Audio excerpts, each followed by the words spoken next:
There are myths wherein people say if you'll sneeze, it'll be transmitted, or if you'll touch the other person, it'll be transmitted. If you even kiss the other person, it can be transmitted. So there are a lot of myths around. Transmits by hugging, it is transmitted by kissing, it is transmitted by eating in the same plate, it is transmitted by using a same wash basin, washroom, towel. All are myths. It doesn't get transmitted like that. Hi guys, this is Minnie Devan and you're watching HealthSite and India.com. Today we have with us Dr. Kirti Sabnis, Infectious Disease Physician, Fortis Hospital. Hi doctor, how are you? Hi, I'm fine. Good to see you. Good to see you too, doctor. I think since it's World AIDS Day today, the very first question that comes to my mind is what is the significance of World AIDS Day? So World AIDS Day is observed on every 1st December. This is a day when we remember about the lives, which there are many famous personalities also unfortunately infected with HIV, and few of them we lost. So today is the day we remember them. We remember their battle and their struggles, and this is the day we use it as an opportunity to educate our young people, young generation, because it's potentially preventable illness. About certain few practices they can practice as when they become responsible adults. And also it is a day when we that's this year's slogan says end inequalities and end HIV or end AIDS. So this slogan also tells us each year WHO comes with the slogan for that year's theme for AIDS and HIV, to educate and enlighten people around how the HIV has evolved, how it has become, how the treatment has evolved, and we should not discriminate people with HIV as some different human beings. Also, how is HIV really transmitted from one person to another? Because there are a lot of myths around that. There are myths wherein people say if you'll sneeze, it'll be transmitted, or if you'll touch the other person, it'll be transmitted. If you even kiss the other person, it can be transmitted. So there are a lot of myths around. So let's burst all these myths and let's tell our audiences how can it really be transmitted. So actually, there's a very correct, Mini. Actually, these myths are causing much of the stigma and trauma to the HIV positive patients than actual treatment and the disease. So it's very important that all the young adults in our country should know how it is transmitted, so it is also effectively prevented. So the very important or very common route in India for transmission of HIV is having an unprotected, means not using a condom or any protection while having an intercourse between an HIV positive individual, let it be a male or a female, to a male or a female who is not having infection. So that's the most common route of transmission. Actually, this route of transmission also depends upon whether the positive patient was on treatment or not, because that makes the HIV more in your secretions of the body, which includes semen, which includes vaginal secretions, which includes your saliva, tear, CSF, that is all your body fluids, even the sweat.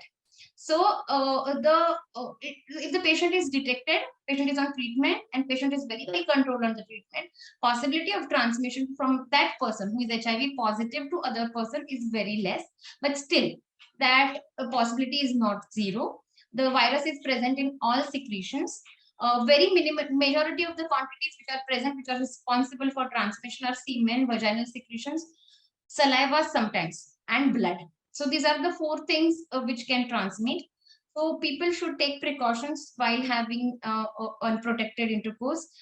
We should completely avoid with an unknown partner and a person who are HIV positive. Second is from a mother to child. That is pretty well controlled now in India because of the very good government schemes and detection of all pregnant women will get tested for HIV. So they will be detected earlier.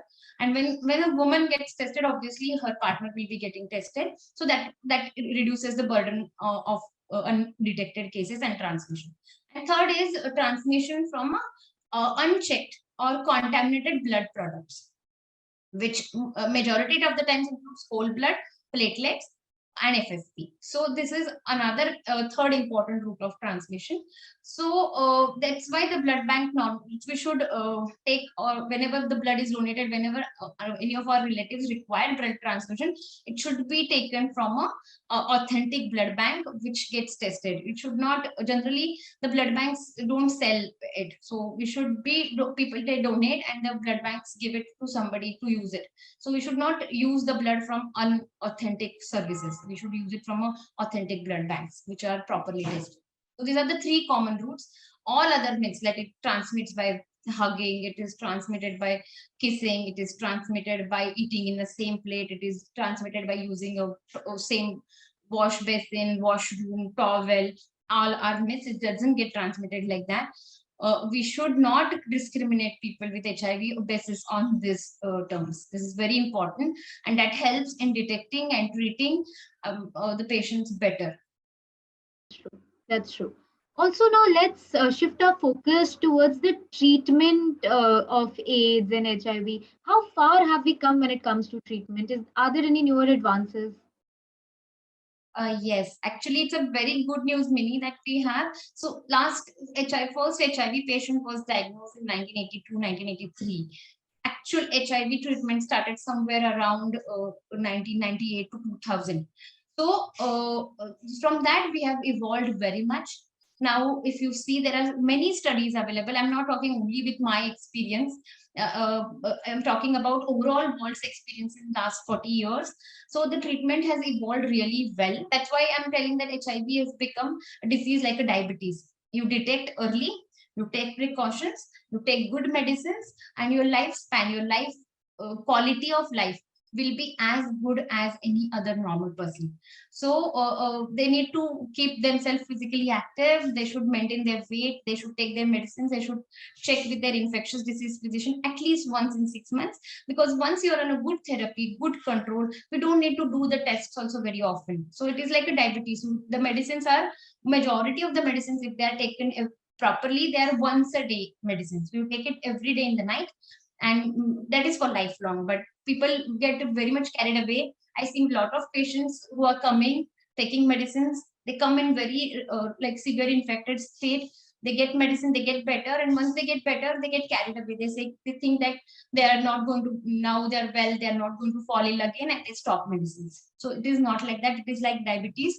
You have to take medicines every day.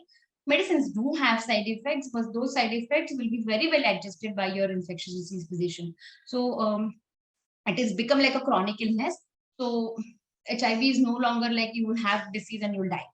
There are very much good treatment, affordable treatments are available thanks for Government of India, which have made majority of the healthcare for medicines for these patients freely available. So the medicines are freely available from NACO.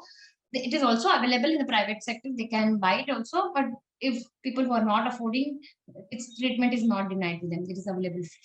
Yeah. So should we be scared of AIDS or HIV anymore? No, we should not be scared, because it is there are two aspects. We should be proactive in preventing it, and if it is acquired, we should not be scared. There are good treatments available. Even if the patients who are having HIV, if they have any kidney or liver failure, there are cases where they have got transplanted. They have got a new life.